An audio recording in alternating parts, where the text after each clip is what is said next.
Every day we learn new things, but in some departments we stay the same. One of the most famous conspiracies in the world right now is the Flat Earth theory. The Flat Earth theory wasn't even relevant a century ago. And the funny thing is, more than 2,000 years ago, a lot of the philosophers knew that the Earth was a globe.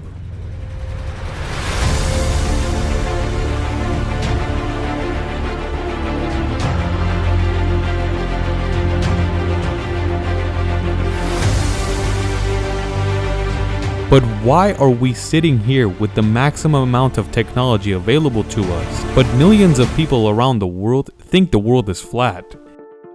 Is the Earth really flat? And is there a glass globe above it protecting us? There are a few types of theories about how the Earth is laid out on a flat surface, but the most famous one is that the North Pole is in the middle, and the exterior of the flat Earth is an ice sheet wall that protects us and doesn't allow us to fall off the edge, and that's blocked off by NASA. They also say the flat Earth does not have gravity. The reason we're stuck to the ground is because it's always moving towards the upwards direction. It's kind of like a missile that continues to go up. But what about the sun and the moon? If we continue to go up, we're eventually going to hit them. But they say no, the moon and the sun move upwards just like the planet. They also say the moon and the sun are very close to us, and they're similar in size. The sun also works like this. Rather than being a star, it's like a light beam that lights on a certain part of the planet, and that creates day and night. Thousands of years ago, people knew that the Earth is round, and one of the best ways they could tell was the solar eclipse and the lunar eclipse.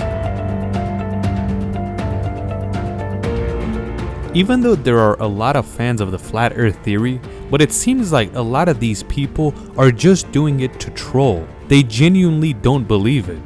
Or another case, they don't trust their government. So they say if the government says it's a globe, then it's a lie. Even if a high-ranking scientist, astronomer, physicist says the Earth is a globe, they don't believe it. They say you get paid by the government to lie for them. But it's not like everybody that believes in the flat Earth theory is against governments. There are people that genuinely believe that we are on a flat Earth. And some even believe it so hard that they spend thousands of dollars per month to prove to the world that the Earth is actually flat. Throughout most of history, most of the human population thought the world is flat because they didn't have any knowledge about how the world looks like and how sunset and sunrise operates. But that didn't matter because they were normal people, and it was very normal to not have an education about anything. But when you get to the 19th century, especially the year 1849, a British writer by the name of Samuel Rowbotham writes a book called Earth Not a Globe. And by doing this, he pretty much explodes the ideology and the theory that the Earth is flat. Rowbotham dies in the year 1884, and there wasn't nobody to take his spot just yet. But another British man by the name of Samuel Shenton takes over. Shenton also creates a group called the Flat Earth Society. By now we're in the beginning of the 20th century, and technology is advancing day by day. And alongside that, our knowledge of the world, the universe, and how it works is expanding. While our knowledge is rising, the Flat Earth Society is creating books and articles that change a lot of people's minds. Not a lot of people, but a good amount. And all the things that were being said was ridiculous. Like the Earth is flat, gravity doesn't exist, space doesn't exist, we are inside a glass atmosphere. And when time passes, more and more people are becoming a fan. But it's still slow until we get to the internet era. When the internet comes along, they basically give new life to the Flat Earth Society, because it wasn't only in America, Canada, and some parts of Europe. Now it was the entire world. And since a lot of people did not trust their governments, a lot more people joined the cause. You basically call this situation a Mexican standoff, because whatever you say, it's not gonna convince a flat earth theorist that the earth is round. The internet keeps on getting bigger, and you get social medias like Instagram, Twitter, and Facebook. And this brings the cause a lot higher.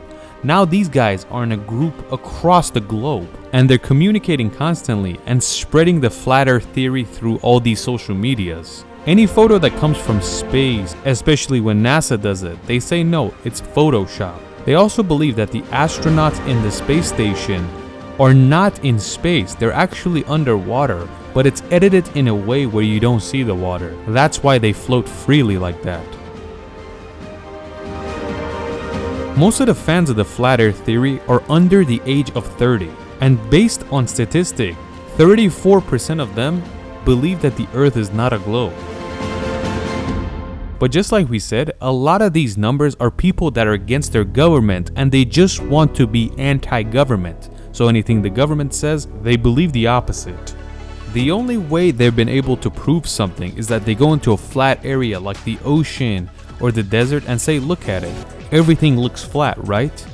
But it truly isn't flat, because if you go to the sea and you see a ship sail away, you can't look at it forever until it gets to its destination.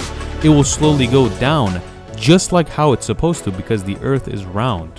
If the earth was actually flat, you could go on top of the One World Trade Center in New York City and basically use a telescope and look at Europe. But if you actually look through a telescope, you're gonna look at space, because the earth is round. Or if you look at other planets like Saturn and Jupiter, why are they both globes? And why is the earth in the middle of all this flat?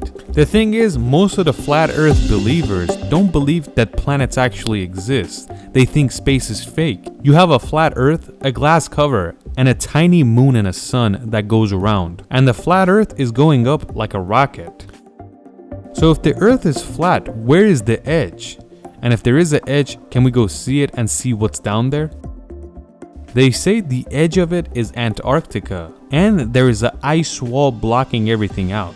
Of course, it's guarded by NASA and they don't let anyone through. Either way, it's no good to argue with people that believe that the earth is flat, because the only proof they believe is what they see with their own eyes. It kind of feels like that we have to invest some money, build a rocket, and send every conspiracy theorist that believes in the flat earth theory to space so they can see the earth for themselves. But even if you do that, they won't believe it. They say you put us in a rocket and send us into a studio, and what you're showing us is not real. But now I'm skeptical. Is the earth really flat? Did every engineer, every scientist that examined the earth, that built satellites, know the earth is flat? Even a pilot knows the earth is a globe. Every calculation has to be done with the curvature of the earth.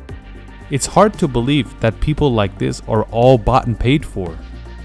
1,000 years ago, a Persian scientist by the name of Omar Khayyam created the most exact calendar in history called the Jalili calendar. This calendar works with the solar system and how the earth goes around the sun. Maybe Omar Khayyam was paid to lie as well,